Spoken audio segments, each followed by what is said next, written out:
Halo, selamat siang. Salam hormat untuk Bapak dosen pembimbing tutor dan mahasiswa UT yang berbahagia.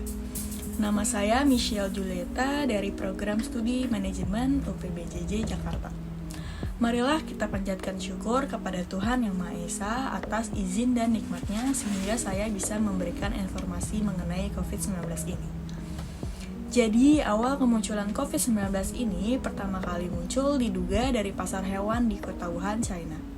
Dan sampai akhirnya menyebar ke seluruh dunia, termasuk Indonesia pada bulan Maret 2020. Untuk pertama kalinya, pemerintah ini mengumumkan bahwa terdapat 2 kasus pasien positif COVID-19 ini di Indonesia.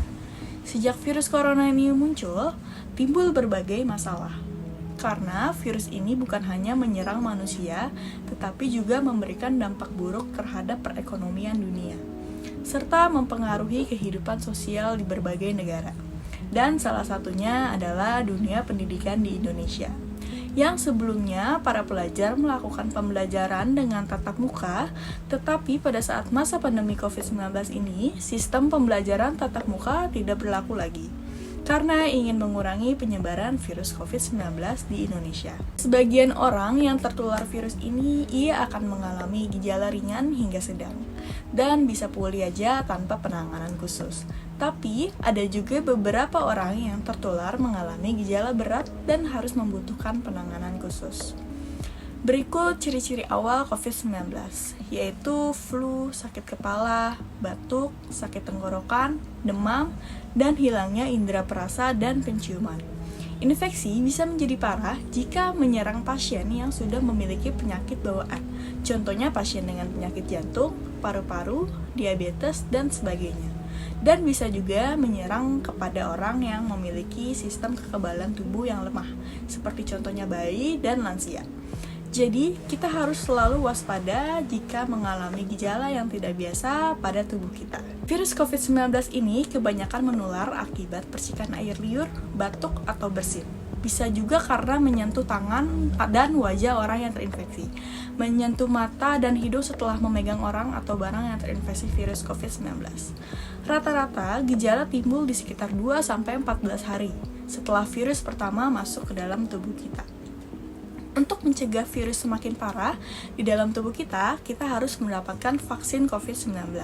Karena vaksin ini bisa melindungi tubuh dari virus dengan cara menstimulasi imun dengan pemberian vaksin tersebut. Oleh karena itu, vaksin merupakan senjata utama yang digunakan untuk menghentikan wabah virus COVID-19. Di Indonesia sendiri sudah melakukan langkah antisipasi yang ketat untuk mencegah COVID-19 dengan cara membentuk program vaksinasi yang diedarkan secara berkala. Hingga saat ini ada beberapa jenis vaksin yang disebarluaskan dan lulus uji BPOM, antara lain yaitu Sinovac, Bio Farma, AstraZeneca, Moderna, dan Pfizer. Ada juga beberapa dampak virus COVID-19 di Indonesia. Yang pertama adalah dampak pada masyarakat. Pembatasan sosial ini dilakukan oleh pemerintah ketika keluar rumah harus selalu memakai masker, menjaga jarak 1 meter dari satu sama lain, dan juga sering mencuci tangan pakai sabun selama 20 detik. Kebiasaan baru ini harus kita terapkan untuk mengurangi penularan virus COVID-19. Yang kedua adalah dampak terhadap ekonomi. Keuntungan yang diperoleh pelaku usaha mengalami penurunan akibat wabah COVID-19. Waralaba atau warung-warung kecil juga diberikan kebijakan pemerintah untuk mengurangi jam operasionalnya dan banyaknya karyawan yang di-PHK. Yang ketiga, dampak pada pendidikan. Kementerian Pendidikan dan Kebudayaan menyatakan bahwa sekolah atau bidang pendidikan lainnya menyelenggarakan sistem pembelajaran jarak jauh atau online. Melalui sistem ini, semua materi dan tugas dibagikan secara online. Ada beberapa cara yang bisa kita lakukan untuk mencegah penularan virus ini, yaitu menjaga kesehatan dan kebugaran agar stamina tubuh tetap prima.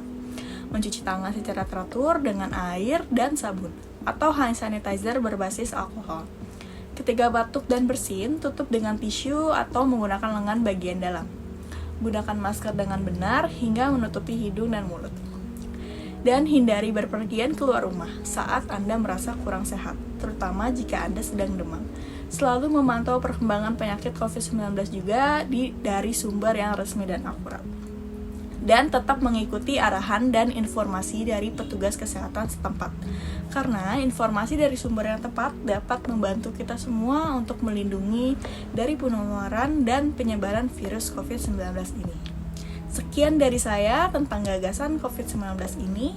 Maaf jika ada kesalahan, semoga gagasan yang saya sampaikan bisa bermanfaat bagi kita semua. Cukup sekian dan terima kasih.